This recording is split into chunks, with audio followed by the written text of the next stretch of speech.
अरे ओढ़नी ओढ़नी, अरे ओढ़नी ओढ़नी। अरे अरे कहाँ से आओ तारू हो? हई दागी कैसन बा? अरे अरे धर सरे धर धर धर।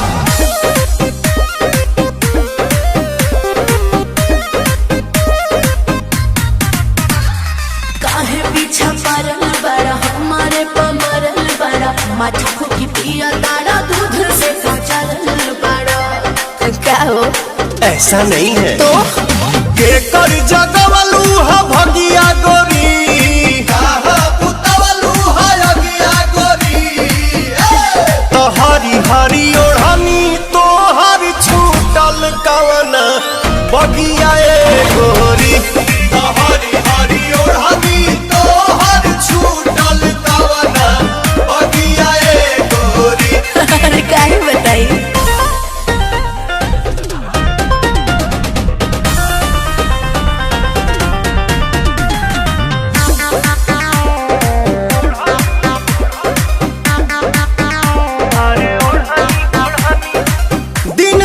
कौन न देखलू कैलेंडर, कैलू बगानी में जवानी सरेंडर। खेले ता टेंडर हो पी के ब्लेंडर। ऐसे तू ना मनवा बात भीतर के का जनवा।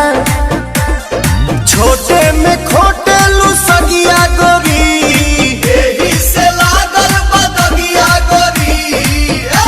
तो हरी हरी ओढ़नी तो हर छूटल कमना बगिया ए गोरी।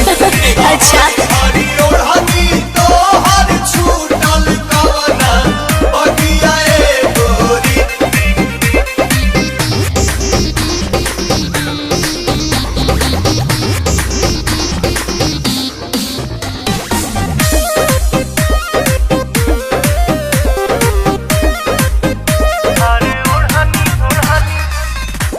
प्रियांशु से देखावेलू तुम कर, चलता तो हर पवन में से चक्कर। चलता चक्कर हो पिएलू साकर। भेद जन खोना हो चाहे कब